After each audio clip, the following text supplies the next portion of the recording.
Meu nome é Professor Michako e hoje quero começar com uma provocação científica que vai contra quase tudo o que você ouve nos noticiários e nas redes sociais. Quando falamos sobre o futuro da humanidade no espaço, para onde os nossos olhos se voltam automaticamente? Eles se voltam para o planeta vermelho, eles se voltam para Marte. Vemos o frenesi da mídia, vemos os foguetes brilhantes de Elon Musk, vemos os filmes de Hollywood sobre cultivar batatas em solo marciano e vemos a NASA planejando as próximas décadas baseada inteiramente nessa fronteira. Existe um consenso quase religioso, uma febre do ouro moderna, que diz que Marte é o nosso plano B. Marte é a nossa próxima casa. Marte é a salvação da espécie. Mas como físico, quando olho para os números frios da astronomia e da biologia, eu vejo um problema fundamental nessa obsessão. Marte não é um bom imóvel. Marte é, na verdade, um lugar terrível para se viver a longo prazo. Marte é pequeno, tem apenas metade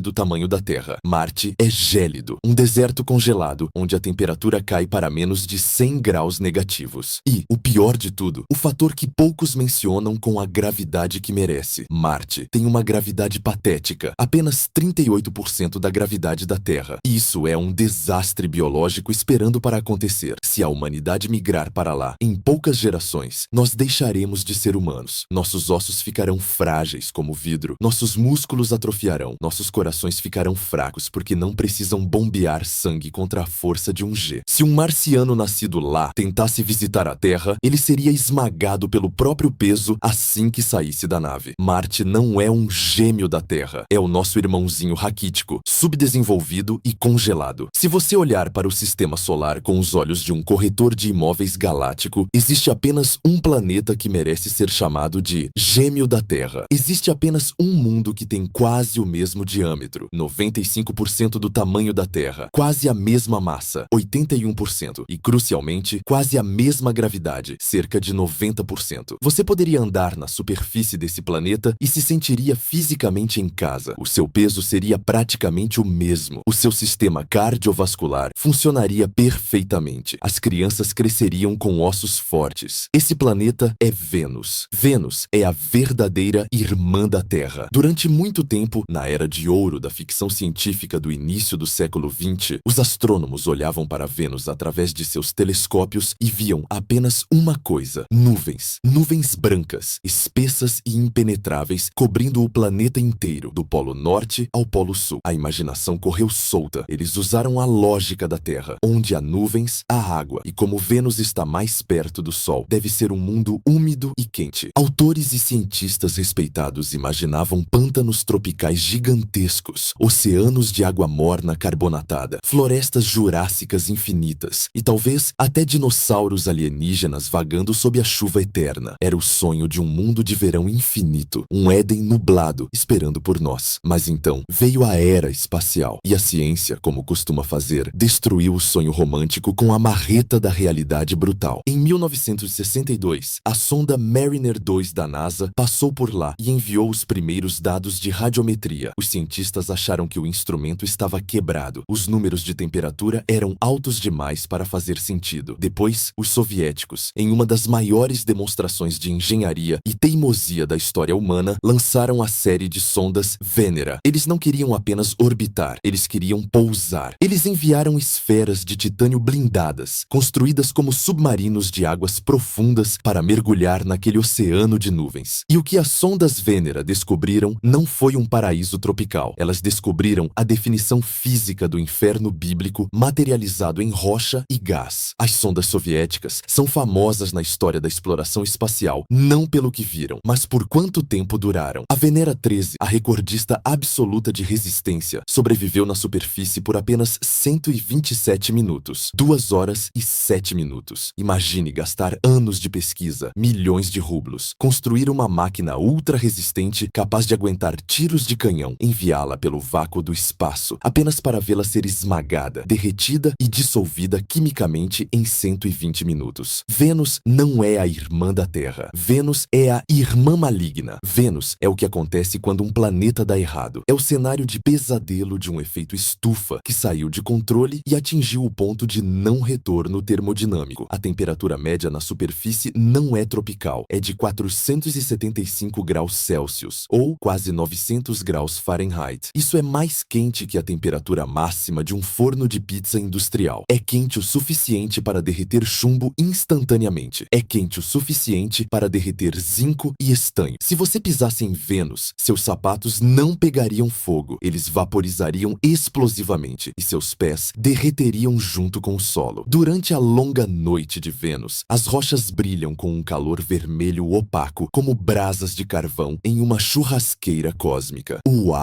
Se você tentasse respirar, a morte viria de 3 maneiras diferentes e simultâneas antes mesmo de o calor te matar. Primeiro, a pressão. A atmosfera de Vênus é uma monstruosidade. Na superfície, a pressão barométrica é de 93 bar. Isso é 93 vezes a pressão da Terra ao nível do mar. Para sentir isso aqui na Terra, você teria que mergulhar a 1 quilômetro de profundidade no oceano sem um submarino. A atmosfera lá é tão densa e pesada que o gás nitrogênio e o dióxido de carbono deixam de se comportar como gás simples e se tornam um fluido supercrítico. Você não andaria em Vênus. Você teria que nadar através do ar, sentindo-o empurrar seu corpo como uma correnteza densa e viscosa, esmagando seus pulmões até eles colapsarem. Segundo, a composição química. O ar é 96,5% dióxido de carbono CO2.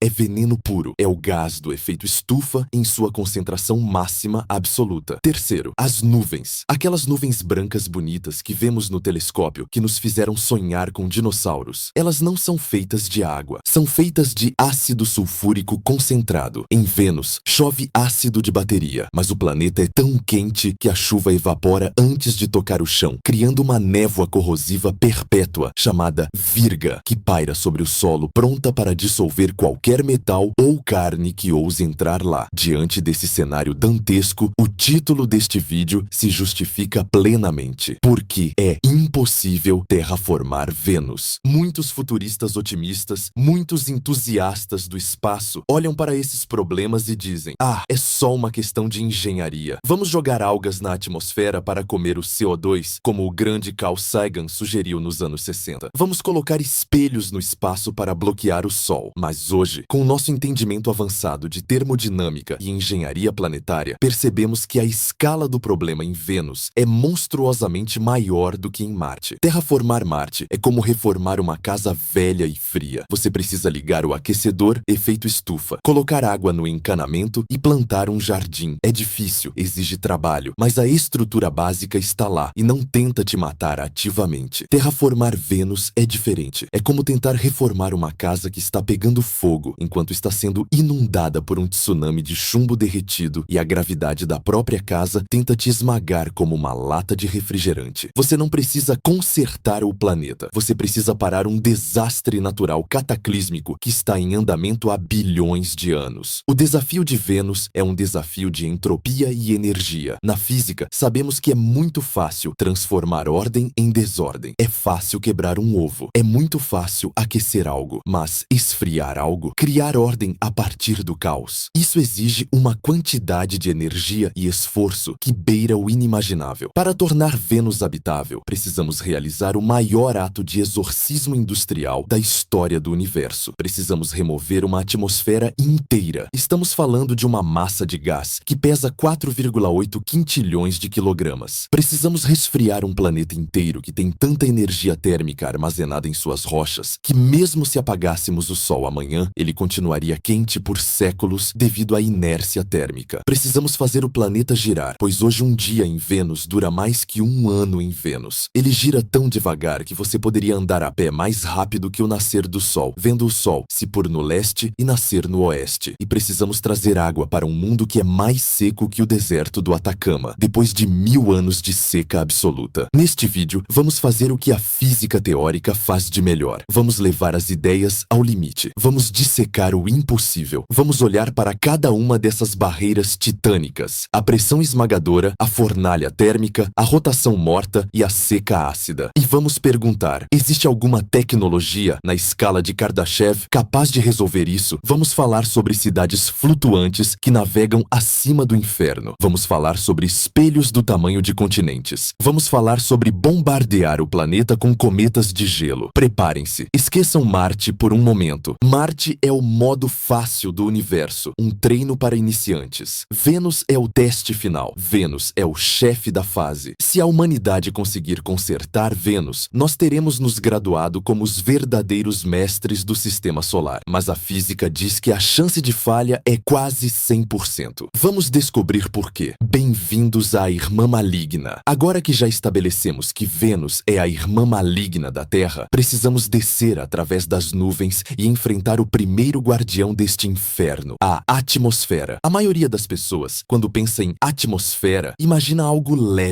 etéreo, algo que você mal sente roçando a pele. Aqui na Terra, vivemos no fundo de um oceano de ar, mas raramente percebemos o peso dele porque evoluímos para suportá-lo. Mas em Vênus, a palavra atmosfera é um eufemismo perigoso. O que cobre Vênus não é ar no sentido tradicional, é uma manta sufocante, um oceano gasoso tão denso e pesado que desafia a nossa intuição sobre os estados da matéria. Vamos imaginar que você, protegido por um traje futurista indestrutível, está descendo de paraquedas em direção à superfície venusiana. Nos primeiros quilômetros, você passa pelas nuvens de ácido sulfúrico, que são letais quimicamente, mas a pressão ainda é gerenciável. Mas à medida que você desce, o barômetro começa a subir loucamente. A 50 quilômetros de altura, a pressão é igual à da Terra. A 30 quilômetros, a pressão começa a esmagar. A 10 quilômetros, o ar ao seu redor começa a mudar de comportamento. Quando você finalmente toca o solo, o seu sensor de pressão marca 93 bar, 93 vezes a pressão atmosférica da Terra ao nível do mar. Para colocar isso em perspectiva visceral, imagine que você está na praia, olhando para o mar. Você mergulha. A cada 10 metros que você desce, a pressão aumenta em 1 atmosfera. Você desce 100 metros. A luz do sol desaparece. A pressão já é suficiente para esmagar o pulmão de um mergulhador amador. Você continua descendo. 500 metros. Submarinos nucleares começam a ouvir seus cascos estalarem. Você continua. Você chega a quase 1 quilômetro de profundidade, na zona da meia-noite do oceano. É essa a pressão que você sentiria parado na superfície seca de Vênus. Você não está apenas suportando o peso do ar, você está sendo abraçado por uma força de esmagamento hidráulico. Se o seu traje falhasse por 1 milissegundo, você não explodiria como nos filmes de espaço. Você implodiria. Você seria esmagado até se tornar uma pasta compacta de carne e osso em uma fração de segundo. Mas a pressão não é apenas uma força mecânica, ela altera a química e a física do ambiente. Nessa pressão e na temperatura de 475 graus Celsius, o dióxido de carbono, CO2, que compõe 96% da atmosfera, entra em um estado bizarro chamado fluido supercrítico. Na escola, aprendemos que existem sólidos, líquidos e gases. Mas quando você aquece um gás e o comprime violentamente ao mesmo tempo, ele perde a identidade. O CO2 em Vênus não é mais um gás, nem é um líquido. Ele tem a densidade de um líquido, cerca de 6,5% da densidade da água, mas preenche o espaço como um gás. Isso significa que a atmosfera de Vênus é, efetivamente, um oceano fantasma. Se você tentasse correr na superfície, sentiria uma resistência enorme, como se estivesse tentando correr dentro de uma piscina cheia de melado ou óleo leve. O vento em Vênus é lento, movendo-se a apenas alguns quilômetros por hora na superfície. Mas por causa da densidade, esse vento lento tem a força de um empurrão físico. Uma brisa leve em Vênus te derrubaria no chão como uma onda do mar. Se você soltasse uma pedra pequena, ela não cairia rápido como na Terra. Ela afundaria devagar no ar espesso. O problema da terraformação, portanto, começa com uma questão de massa. Para tornar Vênus habitável, não podemos apenas filtrar o ar. Precisamos nos livrar dele. A massa total da atmosfera de Vênus é de aproximadamente 4,8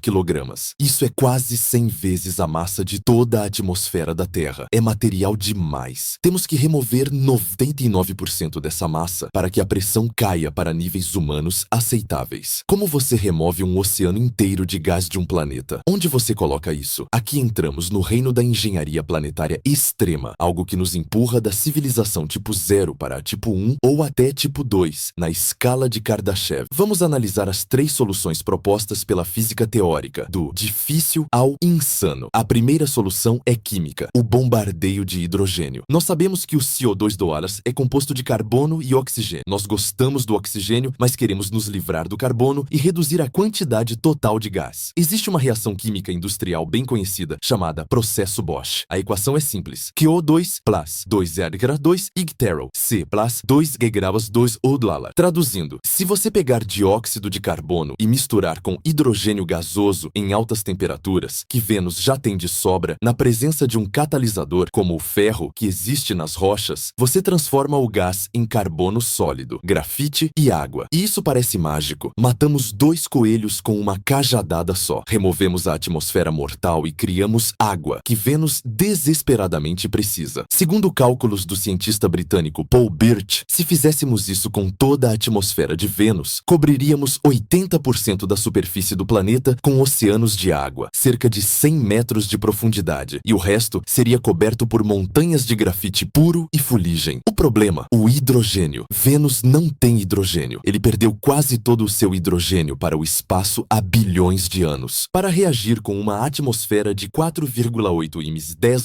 kg de CO2, precisaríamos importar cerca de 4 ims 10 kg de hidrogênio. Onde conseguimos tanto hidrogênio, não podemos tirar da Terra. Secaríamos nossos oceanos. A única fonte viável são os gigantes gasosos, Júpiter ou Saturno. Teríamos que construir uma frota de naves robóticas automatizadas, ou colheitadeiras de atmosfera, que mergulhariam na atmosfera de Júpiter, aspirariam hidrogênio, o comprimiriam e o lançariam em direção a Vênus. Ou, mais radicalmente, mineraríamos o gelo de uma lua como Encélado ou Europa. Imagine a logística disso. Estamos falando de bilhões de carregamentos. Estamos falando de um fluxo constante de tráfego interplanetário durante séculos. E quando esse hidrogênio chegasse a Vênus, a reação seria exotérmica. Ela libera calor. O planeta, que já é um forno, ficaria ainda mais quente durante o processo. Mas no final, teríamos um planeta com pressão aceitável, oceanos de água morna e uma crosta coberta de pó de grafite, que poderíamos usar para construir cidades de fibra de carbono. É uma solução elegante quimicamente, mas logisticamente monstruosa. A segunda solução é física, o congelamento atmosférico. Se remover o gás quimicamente é difícil. Que tal mudarmos o estado da matéria? Sabemos que o CO2 congela a 78 graus Celsius, transformando-se em gelo seco. Se conseguíssemos resfriar Vênus drasticamente, o ar simplesmente cairia do céu como neve. Isso exigiria o bloqueio total do Sol. Falaremos sobre os espelhos gigantes na próxima sessão. Se bloquearmos o Sol, a temperatura cai. Eventualmente, atingiria o ponto de liquefação e depois o ponto de congelamento do só $2. Imagine a cena. Começa a chover dióxido de carbono líquido. O oceano de gás colapsa e vira poças reais. A pressão cai vertiginosamente. Depois, começa a nevar. Neve de gelo seco. Vênus seria coberto por calotas polares gigantescas de dióxido de carbono congelado. A atmosfera se tornaria fina, talvez tão fina quanto a de Marte ou da Terra. O problema é, o que fazemos com o gelo seco? Não podemos deixá-lo lá. Assim que deixarmos a luz do Sol entrar para aquecer o planeta e plantar árvores, o gelo seco sublimará. Ele explodirá de volta para gás e o efeito estufa retornará com vingança total em questão de dias. Estaríamos de volta à estaca zero. Portanto, se congelarmos a atmosfera, teremos que enterrá-la ou exportá-la. Poderíamos tentar cobrir as geleiras de gelo seco com quilômetros de terra e rocha, isolando-as para sempre. Ou poderíamos minerar esse gelo e jogá-lo no espaço. De qualquer forma, estamos falando de mover uma massa planetária de gelo. É um trabalho de terraplanagem que faria a construção das pirâmides parecer brincadeira de criança em uma caixa de areia. A terceira solução é cinética, a expulsão mecânica. Se não queremos reagir o gás e não queremos congelá-lo, podemos simplesmente chutá-lo para fora do planeta. Poderíamos construir catapultas eletromagnéticas, mass drivers gigantescas na superfície ou flutuando em balões na atmosfera alta. Essas máquinas usariam energia eletromagnética para acelerar cápsulas de gás comprimido até a velocidade de escape e atirá-las para o espaço profundo. Ou, de forma mais agressiva, poderíamos usar impactos de asteroides direcionados. Se conseguirmos redirecionar asteroides grandes do cinturão de asteroides e fazê-los colidir com Vênus em um ângulo raso, poderíamos explodir partes da atmosfera para o espaço, como um respingo de água quando você joga uma pedra num balde. O problema com asteroides é que eles também trazem energia cinética que vira calor. Cada impacto aqueceria o planeta novamente, e precisaríamos de milhares de impactos cirúrgicos. Seria um jogo de bilhar cósmico de alto risco. Mas aqui vai uma ideia fascinante, proposta por alguns teóricos: a reciclagem planetária. Marte é um planeta que precisa precisa desesperadamente de atmosfera. Vênus tem atmosfera demais. E se fizéssemos um transplante? Poderíamos usar os mass drivers para atirar pacotes de CO2 de Vênus em direção a Marte. É uma logística de pesadelo acertar um planeta com outro usando balas de gás, mas se funcionasse, resolveríamos dois problemas ao mesmo tempo. Emagrecemos Vênus e engordamos Marte. O CO2 é um gás de efeito estufa, o que é ruim para Vênus, mas ótimo para Marte, que precisa aquecer. Claro, o custo energético para lançar quintilhões de toneladas contra a gravidade de Vênus, que é forte, quase igual à da Terra, exigiria uma fonte de energia equivalente à produção total da humanidade por milênios. Talvez precisássemos cobrir Mercúrio com painéis solares apenas para alimentar os canhões em Vênus. Além da massa principal de CO2, existe o problema do nitrogênio. Embora o nitrogênio componha apenas 3,5% da atmosfera de Vênus, por causa da densidade total, isso significa que há 4 vezes mais nitrogênio em Vênus do que na Terra. O nitrogênio é um gás tampão inerte. Se removêssemos todo o CO2 e deixássemos o nitrogênio, Vênus ainda teria uma pressão atmosférica de cerca de 3 a 4 bar-atms. Isso é alto, equivalente a 30 a 40 metros de profundidade na água, mas não é mortal. Seres humanos poderiam sobreviver a essa pressão. Mergulhadores profissionais trabalham nessas pressões. O problema é que, sob alta pressão, o nitrogênio se torna narcótico. É a embriaguez das profundezas. Narcose por nitrogênio. Os colonos viveriam perpetuamente bêbados ou alucinados se respirassem o ar natural remanescente. Teríamos que misturar hélio no ar, como mergulhadores de profundidade fazem, ou remover parte do nitrogênio também. Portanto, o oceano de gás é uma barreira formidável. Ele nos esmaga, nos intoxica e cria um cobertor térmico que aprisiona o calor. Remover essa atmosfera é o maior projeto de engenharia civil imaginável. Estamos falando de desmontar o céu. Qualquer uma dessas soluções, importar hidrogênio de Júpiter, congelar o planeta ou atirar o ar para o espaço, levaria séculos, talvez milênios. Não é um projeto para um mandato presidencial ou para o CEO de uma empresa. É um projeto geracional, quase religioso em sua duração. E o mais deprimente é que mesmo se conseguirmos realizar esse milagre, mesmo se amanhã estalássemos os dedos e a atmosfera desaparecesse, ainda teríamos um problema fatal. O chão ainda estaria brilhando, a rocha ainda estaria a 400 graus. Remover o cobertor não esfria a cama instantaneamente se o colchão estiver pegando fogo. Na próxima sessão, vamos enfrentar o inferno térmico. Vamos descobrir por que Vênus é tão teimosamente quente e discutir a construção de uma mega estrutura que faria a Estrela da Morte parecer um brinquedo, o grande escudo solar de Lagrange. Vamos ver como podemos mergulhar Vênus na escuridão eterna para tentar salvar sua alma. A pressão foi resolvida na teoria, mas o calor é uma besta termodinâmica muito mais lenta para morrer. Vamos supor que, por algum milagre da engenharia de uma civilização do tipo 2, nós tenhamos conseguido vencer o desafio da sessão anterior. Digamos que, através de séculos de bombardeio de hidrogênio ou exportação atmosférica, conseguimos reduzir a pressão de 93 bar para 1 bar. O céu, antissufocante, agora tem uma densidade aceitável. Poderíamos pensar que o trabalho está feito, que podemos tirar o capacete, plantar uma bandeira e começar a construir casas. Mas se você fizesse isso, se você pisasse na superfície de Vênus imediatamente após remover a atmosfera, você morreria em questão de segundos. E não seria por falta de ar, seria porque o chão sob as suas botas ainda estaria brilhando com o calor de 1000 fornos industriais. Bem-vindos ao inferno térmico. Este é o problema que torna Vênus fundamentalmente mais difícil que Marte. Em Marte, o problema é adicionar energia. Precisamos aquecer o lugar. Na termodinâmica, adicionar energia é fácil. A entropia está do nosso lado. É fácil queimar coisas, fácil explodir coisas, fácil criar calor. Mas em Vênus, o problema é remover energia. E a termodinâmica é um guarda cruel quando se trata de resfriamento. Você não pode simplesmente apagar o calor. Ele precisa ir para algum lugar. Ele precisa ser irradiado. A temperatura da superfície de Vênus hoje é de 475 graus Celsius. Para colocar isso em uma perspectiva visceral, o chumbo derrete a 327 graus. O zinco derrete a 419 graus. A superfície de Vênus é mais quente do que o interior de um reator nuclear comercial. E esse calor não está apenas no ar, ele está impregnado na rocha. A crosta do planeta, até uma profundidade considerável, está encharcada camada de energia térmica acumulada ao longo de centenas de milhões de anos de efeito estufa descontrolado. O planeta é uma bateria térmica gigante carregada até o limite. Mesmo se retirássemos todo o gás, com $2, num passe de mágica, a rocha continuaria irradiando calor como um ferro de passar roupas gigante esquecido na tomada. Se você jogasse um balde de água nesse chão, ele explodiria em vapor instantaneamente, não por causa da pressão do ar, mas por causa da fúria térmica do solo. Portanto, para terraformar Vênus, não basta limpar o ar. Precisamos desligar a fonte de calor. Precisamos realizar o maior blackout da história do sistema solar. Precisamos bloquear o Sol. A ideia de engenharia para isso é tão grandiosa que parece saída das páginas de um romance de ficção científica da Era de Ouro, mas é baseada em física orbital sólida. A solução é o grande escudo solar. Não podemos construir um guarda-sol na superfície, porque ele derreteria. Não podemos colocá-lo em órbita baixa, porque a pressão da radiação solar e o arrasto atmosférico o derrubariam. Precisamos colocá-lo em um lugar muito específico, um ponto de equilíbrio gravitacional mágico chamado ponto de Lagrange L1. O ponto L1 fica a cerca de 1,5 milhão de quilômetros de Vênus, exatamente na linha reta entre o planeta e o Sol. Nesse ponto, a gravidade do Sol puxando para um lado e a gravidade de Vênus puxando para o outro se cancelam perfeitamente, permitindo que um objeto pare ali, sempre permanecendo entre os dois corpos celestes. É o lugar perfeito para estacionar uma sombra artificial, mas não se enganem com a simplicidade do local. A estrutura que precisamos construir lá desafia a imaginação. Para bloquear a luz solar que atinge Vênus e mergulhar o planeta na escuridão necessária para o resfriamento, o escudo precisaria ser maior que o diâmetro do próprio planeta. Estamos falando de um disco, ou uma série de discos, com mais de 12 mil quilômetros de largura. Isso é maior que o continente da Ásia. Não podemos lançar algo desse tamanho da Terra. Se usássemos todos os foguetes já construídos na história da humanidade, não conseguiríamos colocar em órbita nem 0,1% do material necessário. Então, como uma civilização avançada constrói isso? A resposta é: nós não levamos o material. Nós o encontramos no espaço. Nós nos tornamos uma civilização do tipo 1 plena. Provavelmente, teríamos que capturar um asteroide metálico de tamanho médio ou minerar a superfície de Mercúrio e usar impressoras 3D autorreplicantes no vácuo para fabricar o escudo. Não seria um disco rígido e sólido de metal, pois seria pesado demais e vulnerável a micrometeoroides. A engenharia moderna sugere algo mais elegante, um enxame. Imagine trilhões de pequenos espelhos autônomos, cada um com o tamanho de um prato de jantar ou de uma vela solar, voando em formação no ponto L1, ou talvez uma estrutura feita de materiais ultraleves, como grafeno ou uma folha de mylar com a espessura de um átomo. Poderíamos ajustar a opacidade desse escudo. No início, bloquearíamos 100% da luz. Escuridão total. Vênus não veria o Sol por séculos. Assim que o escudo estivesse no lugar, a física do resfriamento começaria a trabalhar. E seria um processo dramático. Sem a injeção constante de energia solar, a temperatura da alta atmosfera começaria a despencar imediatamente. Em questão de semanas, as nuvens de ácido sulfúrico congelariam e cairiam como uma neve tóxica. Mas o problema real, como mencionei, é a rocha. A superfície irradiaria seu calor para o espaço na forma de radiação infravermelha. Seria um brilho lento e agonizante. Aqui enfrentamos o problema da inércia térmica. Pense em uma panela de ferro fundido grossa que você deixou no fogo por 1 hora. Quando você desliga o fogo, ela não esfria instantaneamente. Ela continua quente por muito tempo, irradiando calor. Agora imagine que essa panela tem o tamanho de um planeta. Cálculos termodinâmicos indicam que, se dependermos apenas do resfriamento passivo, radiação de corpo negro poderia levar entre 200 a 500 anos para a temperatura da superfície cair de 475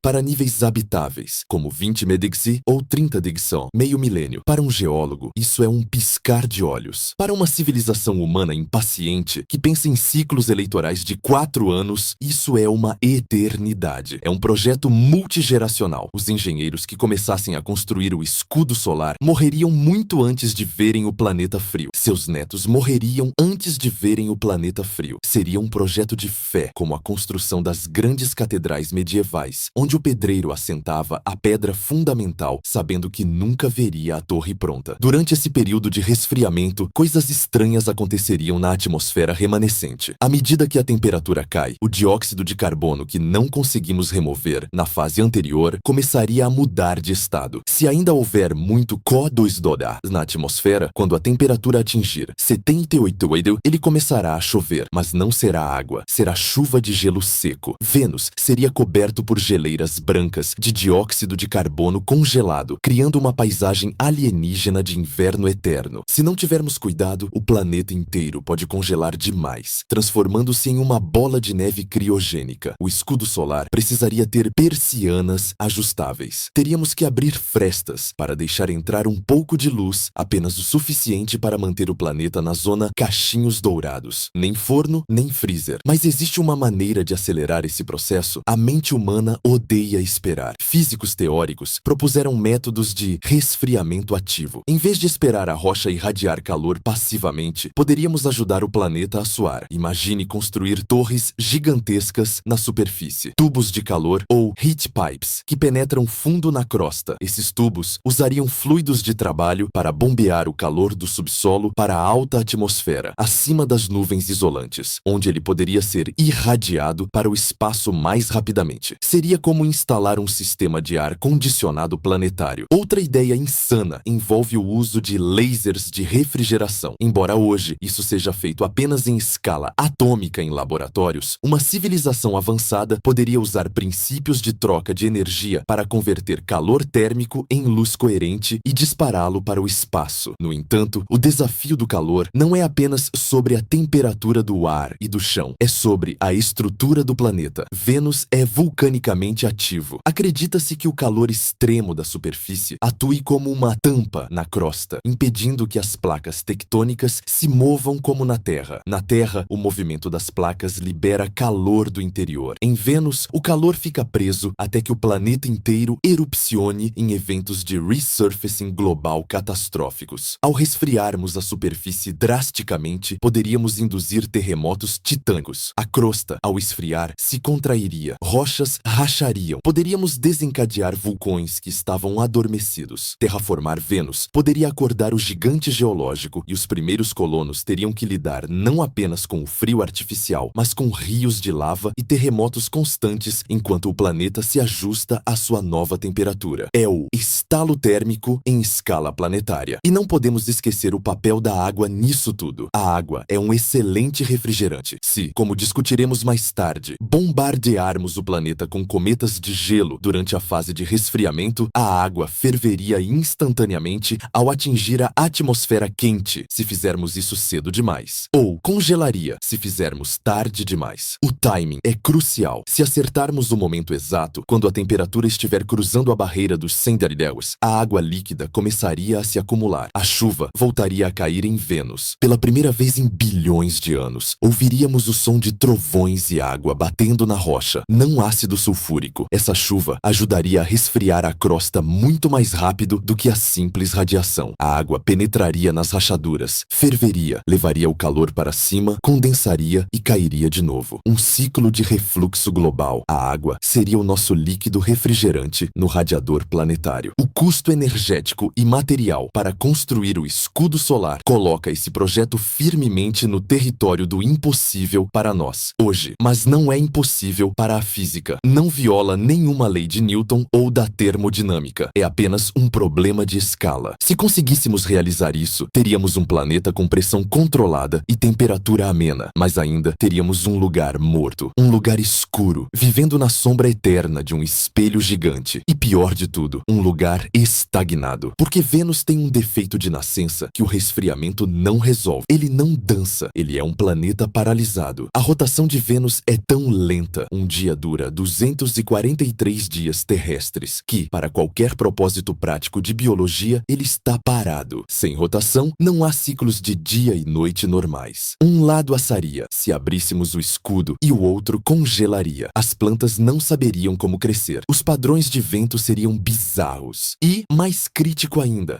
Sem rotação, o núcleo de ferro do planeta não gira rápido o suficiente para gerar o efeito dínamo. Vênus não tem campo magnético. Sem campo magnético, não temos escudo contra o vento solar. Mesmo que esfriemos o planeta e coloquemos água e ar perfeitos, o Sol, assim que abrirmos as persianas do escudo, começaria a lamber a nossa nova atmosfera. A radiação solar arrancaria o hidrogênio da água, quebraria as moléculas de ozônio e esterilizaria a superfície com radiação UV mortal e partículas carregadas. Todo o nosso trabalho seria desfeito em tempo geológico curto. Então, resolvemos o ar, seção 2, e resolvemos o calor, seção 3. Mas agora, olhamos para o relógio cósmico e vemos que ele está parado. Como você faz um planeta girar? Como você pega uma bola de rocha de 4,8 imes 10 kg e a faz rodopiar como um peão? A energia necessária para isso faz o escudo solar parecer um projeto de feira de ciências escolar.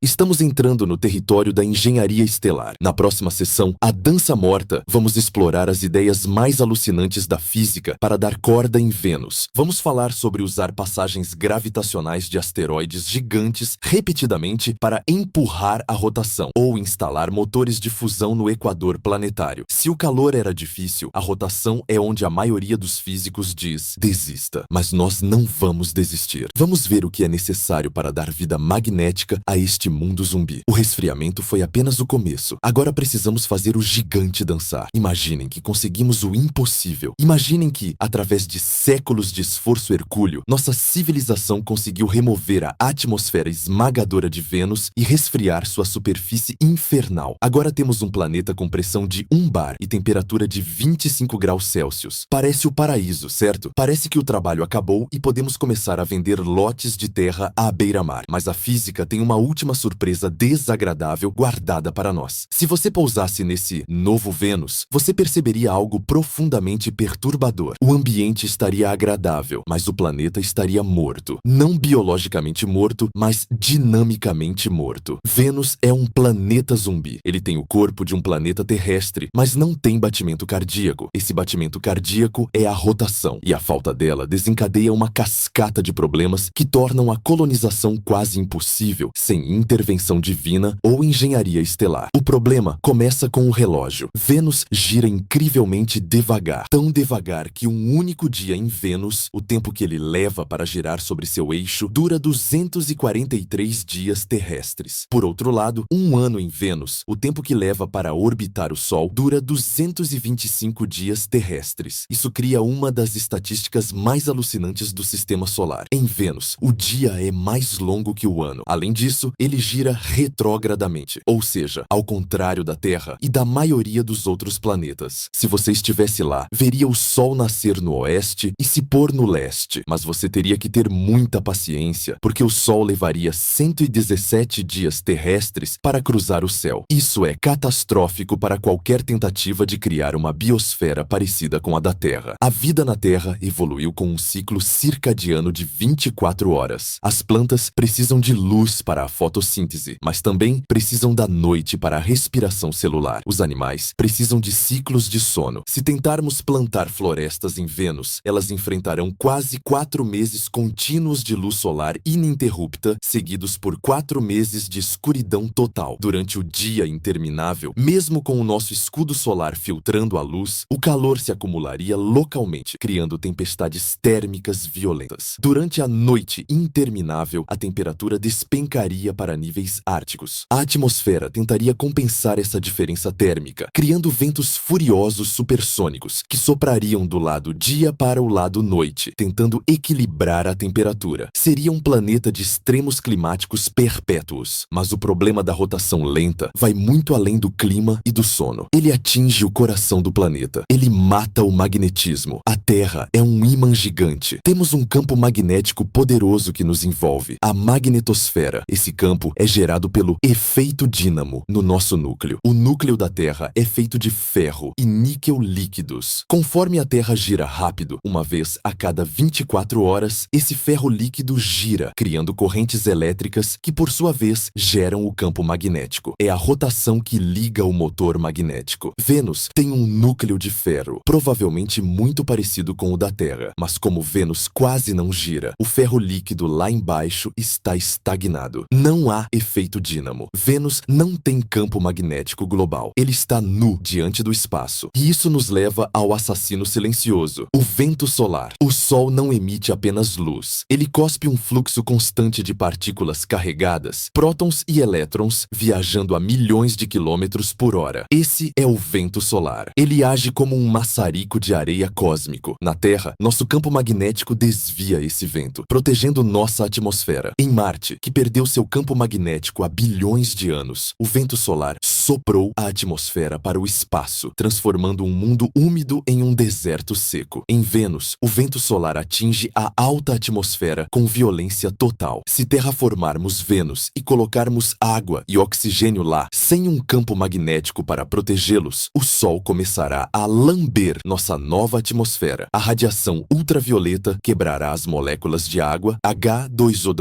em hidrogênio e oxigênio. O hidrogênio, sendo leve, será varrido pelo vento solar para o espaço profundo. O oxigênio reagirá com as rochas da superfície. Em termos geológicos, todo o nosso trabalho duro de importar água e criar ar seria desfeito. O planeta secaria novamente. Sem magnetismo, a terraformação é efêmera. Estamos construindo um castelo de areia na maré alta. Então, enfrentamos um dilema de engenharia que separa as crianças dos adultos na escala de Kardashev. Como consertamos a rotação de um planeta inteiro? A primeira abordagem é a da força bruta. É a abordagem de uma civilização tipo 2. Se o planeta não gira, nós o fazemos girar. Mas a física da conservação do momento angular é implacável. Vênus tem uma massa de 4,8 imes 10 kg. A energia necessária para acelerar essa massa de uma rotação de 243 dias para uma rotação de 24 horas é astronômica. Cálculos indicam que precisaríamos de cerca de 10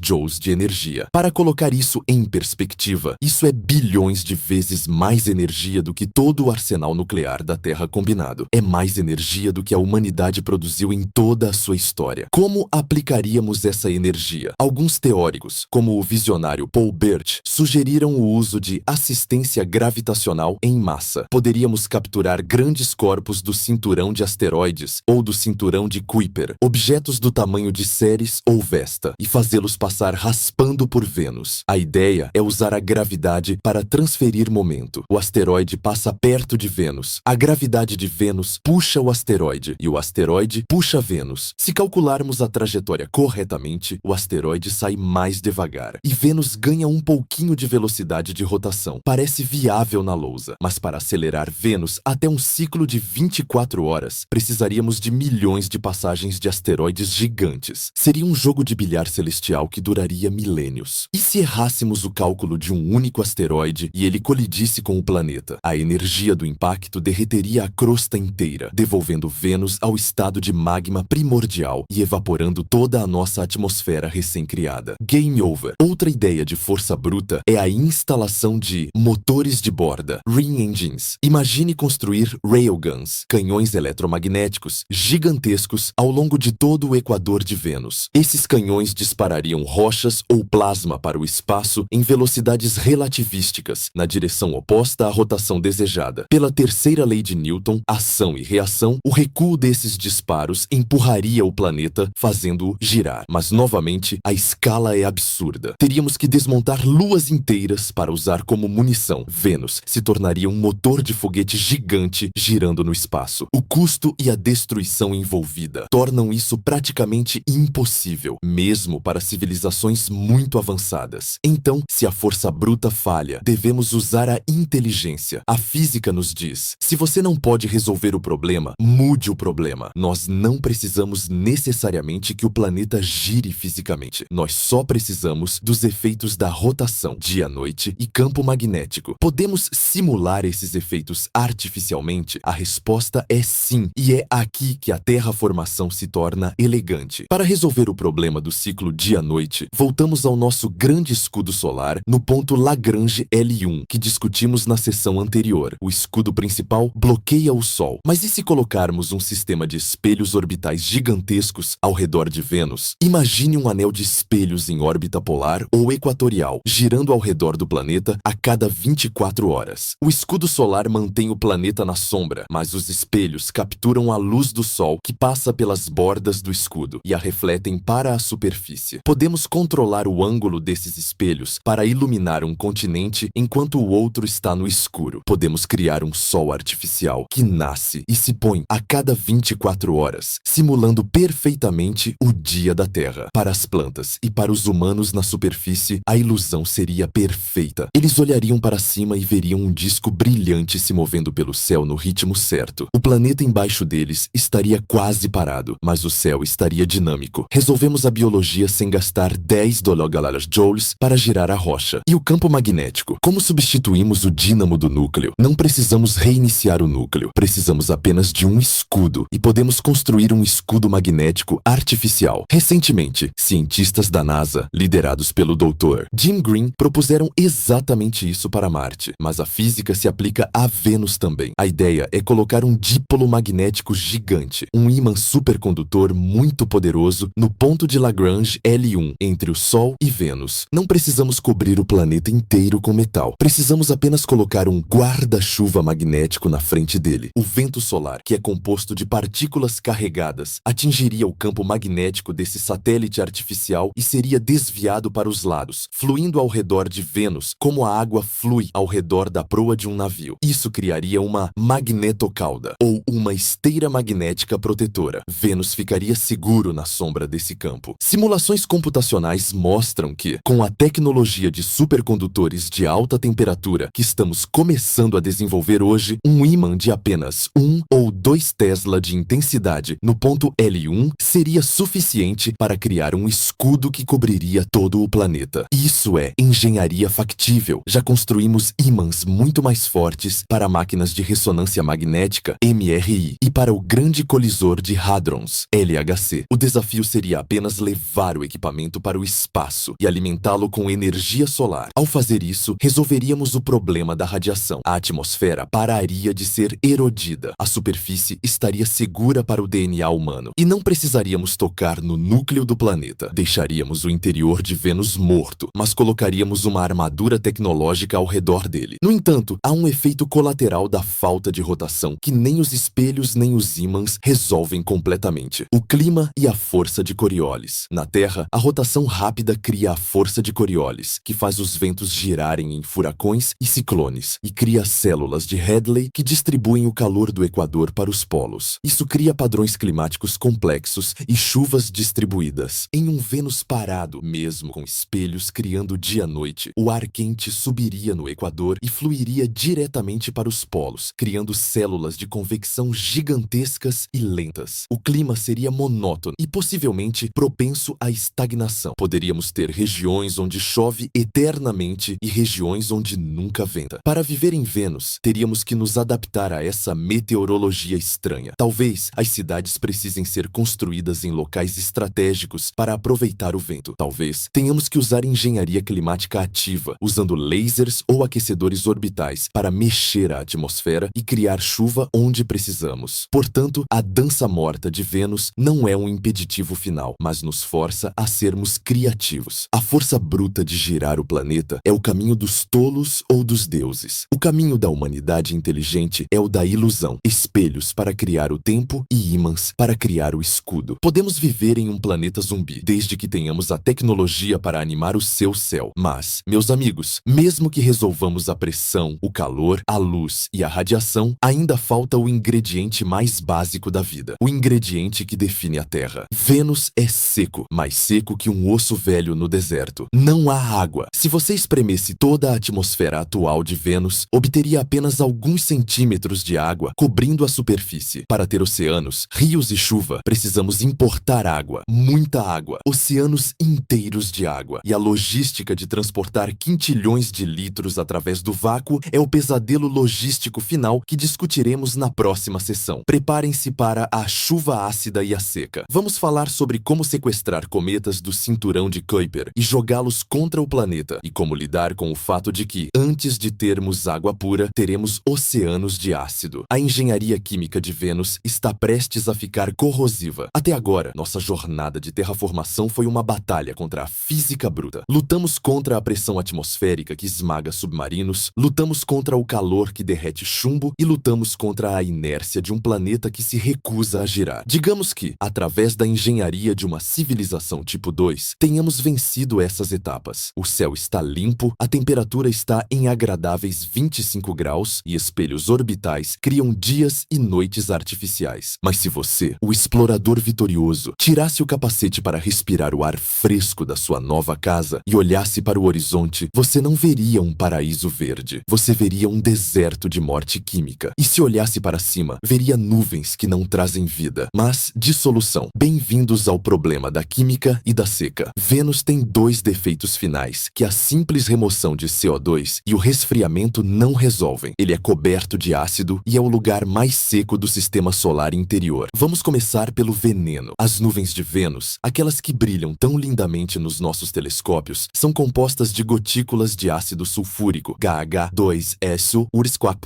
concentrado. Mesmo que tenhamos removido a maior parte da atmosfera densa de dióxido de carbono, o enxofre permanece. Vênus tem um ciclo de enxofre muito ativo, alimentado por vulcões que cospem dióxido de enxofre, na atmosfera. Quando esse gás encontra vestígios de água e radiação solar, ele vira ácido. Se tentarmos criar um ciclo de chuva neste estágio, a chuva terá um pH próximo de zero. Seria como chover o líquido de uma bateria de carro. Essa chuva cairia sobre as rochas, reagiria com os minerais, dissolveria metais e queimaria qualquer planta que tentássemos cultivar. O solo de Vênus se tornaria uma lama ácida e tóxica. Nenhuma semente da Terra germinaria. Nenhuma bactéria sobreviveria. Para consertar isso, precisamos realizar a maior operação de neutralização química da história. Precisamos dar um antiácido para o planeta inteiro. Na Terra, quando temos solo ácido, jogamos calcário ou carbonato de cálcio. Em Vênus, precisaríamos cobrir continentes inteiros com pó de cálcio ou magnésio. Teríamos que minerar montanhas inteiras na superfície. Ou trazer de asteroides, moer a rocha em pó fino e lançá-lo na atmosfera, usando aviões ou balões gigantes. A reação química seria titânica. O ácido sulfúrico reagiria com o cálcio para formar água e gesso, sulfato de cálcio. Imagine isso, nevaria gesso do céu. O planeta seria coberto por uma camada branca de pó de gesso, neutralizando o veneno e, crucialmente, liberando moléculas de água no processo. Mas a água liberada por essa reação é apenas uma gota no oceano que precisamos. E isso nos leva ao problema principal, o problema que faz o deserto do Atacama parecer uma floresta tropical. Vênus não tem água. A Terra é o pálido ponto azul, porque 71% de sua superfície é coberta por oceanos profundos. A água é o solvente da vida, é o regulador térmico, é o lubrificante da tectônica de placas. Vênus perdeu sua água há bilhões de anos. O efeito estufa quebrou as moléculas e o hidrogênio escapou para o espaço. Hoje, se você espremesse toda a atmosfera de Vênus para tirar a umidade, conseguiria uma camada líquida de apenas 3 centímetros cobrindo o planeta. É um mundo de poeira e rocha seca. Para terraformar Vênus, precisamos de oceanos, precisamos de rios, precisamos de lagos. Mas você não pode fabricar água do nada se não tiver hidrogênio. E Vênus não tem hidrogênio. Então, a única solução é a importação. Temos que nos tornar os maiores caminhoneiros de água da galáxia. De onde tiramos 1,4 rimes 10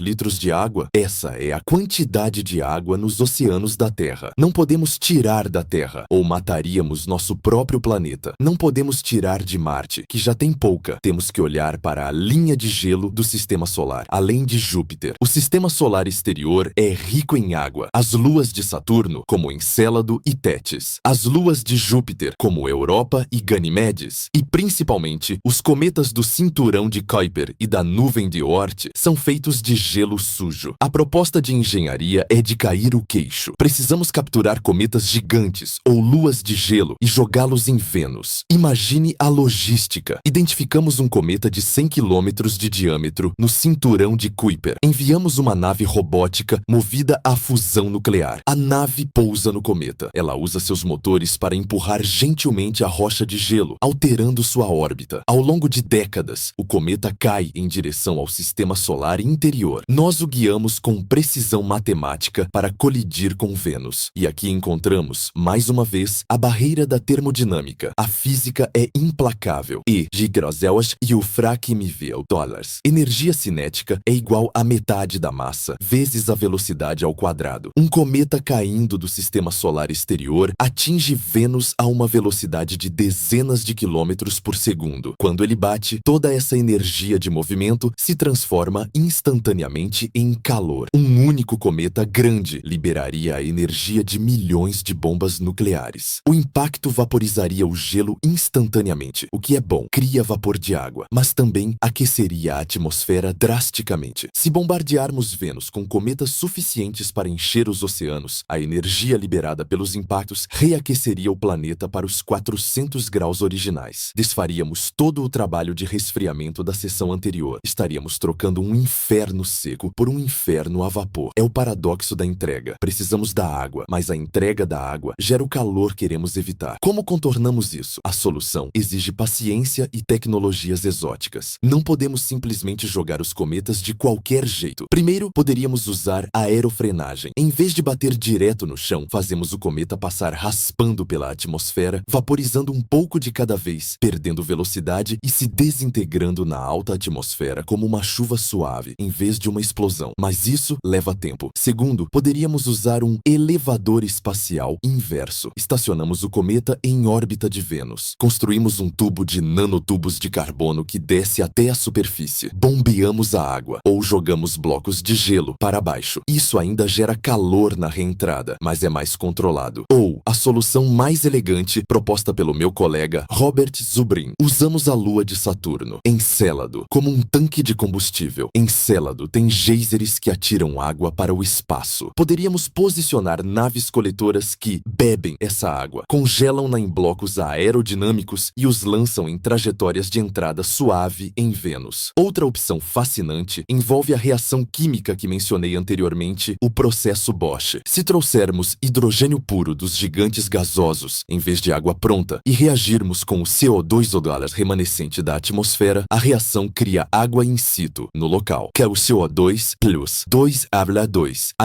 C, grafite, plus 2H2, água. Essa reação também libera calor. É exotérmica, mas é muito mais gerenciável do que o impacto cinético de um asteroide a 30 km/s. E tem a vantagem dupla. Remove o último vestígio de CO2 e cria a água que precisamos. O subproduto seria montanhas de pó de grafite negro que cobririam o planeta. Imagine o resultado final. Depois de séculos de bombardeio de gelo e injeção de hidrogênio, o céu de Vênus mudaria. As nuvens amarelas de enxofre desapareceriam, neutralizadas pelo cálcio. Nuvens brancas e cinzas de vapor de água tomariam seu lugar. Pela primeira vez em 4 bilhões de anos, uma gota de chuva pura, com pH 7, cairia do céu e tocaria o chão sem evaporar. A água começaria a correr. Vênus tem uma geografia fascinante. Ele é mais plano que a Terra, mas tem duas grandes terras altas, ou continentes. Star Terra no norte, do tamanho da Austrália, e Afrodite Terra no Equador, do tamanho da África. À medida que a chuva caísse, as vastas planícies vulcânicas baixas seriam inundadas. Um oceano global raso começaria a se formar. Star e Afrodite se tornariam grandes ilhas continentais cercadas por um mar quente e carbonatado. No entanto, há um detalhe químico final. A água recém-formada dissolveria os sais e minerais do solo vulcânico virgem. Como Vênus nunca teve escoamento de água por eras, o solo está cheio de sais que na Terra já teriam sido lavados para o mar. Os primeiros oceanos de Vênus seriam incrivelmente salgados, talvez mais salgados que o Mar Morto. Seriam uma salmoura tóxica e densa, imprópria para a maioria dos peixes da Terra. Teríamos que introduzir halófilos, bactérias extremófilas que amam sal, para começar a criar a biosfera. Seria um mundo de algas vermelhas e roxas, cobrindo os oceanos primitivos, bombeando oxigênio para a atmosfera. As plantas terrestres teriam que ser geneticamente modificadas para tolerar o solo salino e a luz solar filtrada pelos espelhos. Árvores de mangue gigantescas poderiam dominar as costas de Star Terra. Mas tudo isso, todo esse esforço para trazer água, neutralizar ácido, resfriar rochas e girar o planeta, nos leva a uma questão econômica e filosófica. O custo energético para importar 10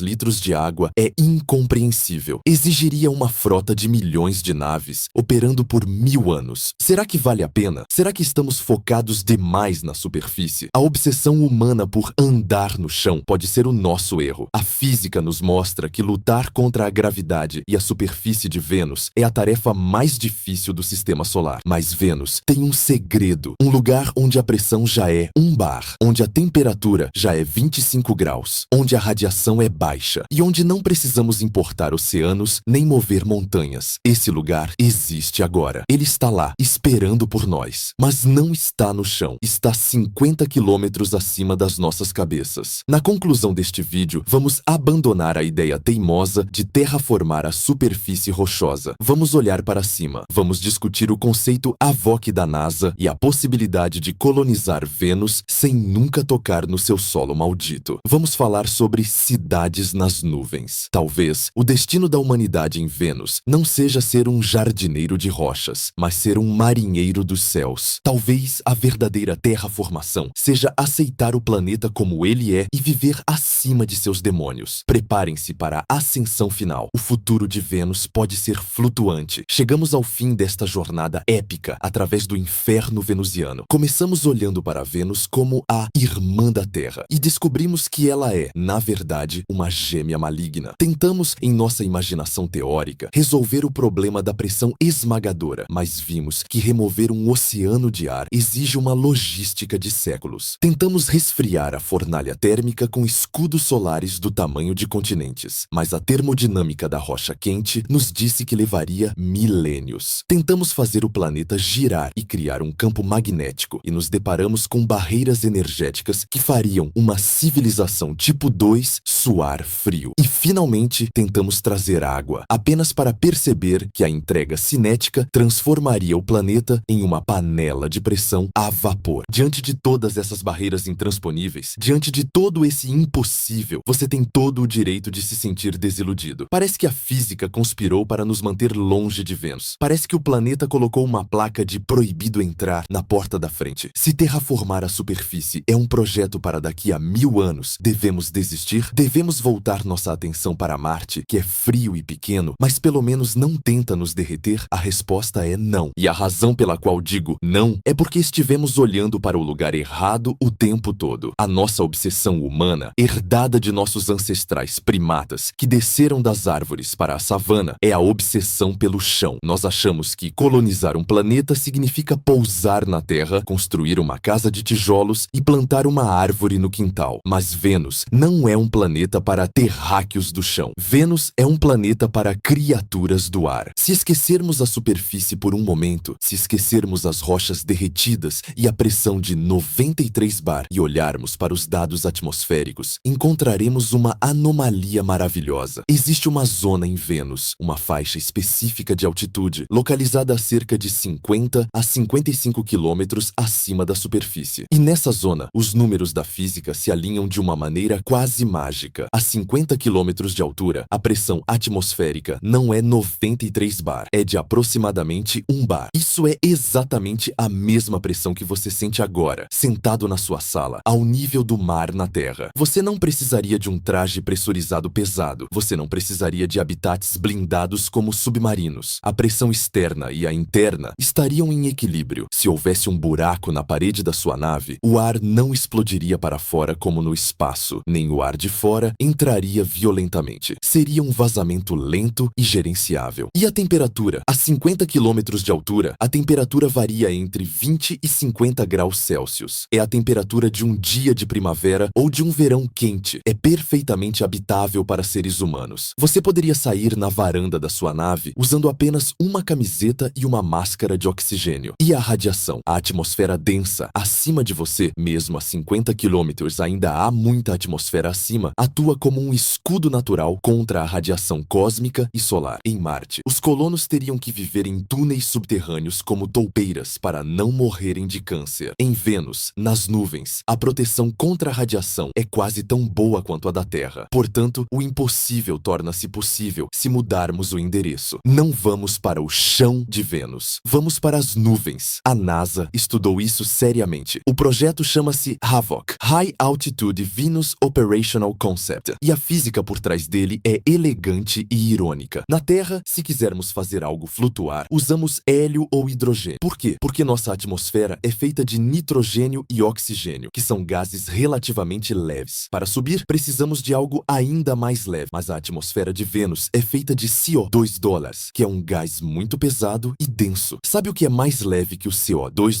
O nitrogênio e o oxigênio, o nosso ar, o ar que respiramos. Isso significa que em Vênus, o ar respirável é um gás de elevação. Ele é um gás de balão. Imagine uma cidade flutuante, um dirigível gigantesco, maior que o Empire State Building. Em vez de enchê-lo com hélio perigoso ou caro, nós o enchemos com ar normal. Dentro do balão, as pessoas vivem, plantam jardins, respiram e trabalham. O próprio ambiente de vida é o que mantém a cidade flutuando. Se o envelope do balão rasgar, o ar não vaza rápido e a cidade desce suavemente em vez de cair. É a engenharia mais segura do sistema solar. Essa é a visão da cidade nas nuvens. É a realização da cidade das nuvens de Bespan, do Império Contra-Ataca, na vida real. Poderíamos construir uma rede de habitats flutuantes, conectados por gôndolas ou pontes tubulares flexíveis. Cidades prateadas, cobertas de painéis solares. Lembre-se, estamos mais perto do Sol e acima das nuvens densas. A energia solar em Vênus é abundante, quase 40% maior que na Terra. Essas cidades flutuariam perpetuamente nas correntes de vento da superrotação atmosférica, circulando o planeta a cada 4 dias. Teríamos um ciclo de dia e noite rápido e dinâmico. Mas, professor, você pergunta, e o ácido? Sim, as nuvens são de ácido sulfúrico, mas isso é um problema de química, não de física impossível. Nós temos materiais na Terra: Teflon, plásticos fluorados, cerâmicas, o próprio vidro e, no futuro, o grafeno, que são completamente imunes ao ácido sulfúrico. Podemos revestir nossas cidades com esses materiais. O ácido se tornaria apenas um inconveniente meteorológico, como a chuva na Terra. Na verdade, poderíamos coletar o ácido, separá-lo quimicamente e usá-lo para obter água, o H2 do H22SO4 e oxigênio. As nuvens venenosas se tornariam nossa fonte de recursos. E a matéria-prima para construir mais cidades? O ar de Vênus é rico em carbono. Com tecnologia avançada de nanocarbono, poderíamos aspirar o CO2 da atmosfera, quebrar a molécula, liberar o oxigênio para respirarmos e usar o carbono para fabricar nanotubos e grafeno. Poderíamos literalmente construir as cidades a partir do ar. Mineramos o céu para expandir o habitat. E aqui está o argumento final, o checkmate contra Marte: a gravidade. Nas cidades flutuantes de Vênus,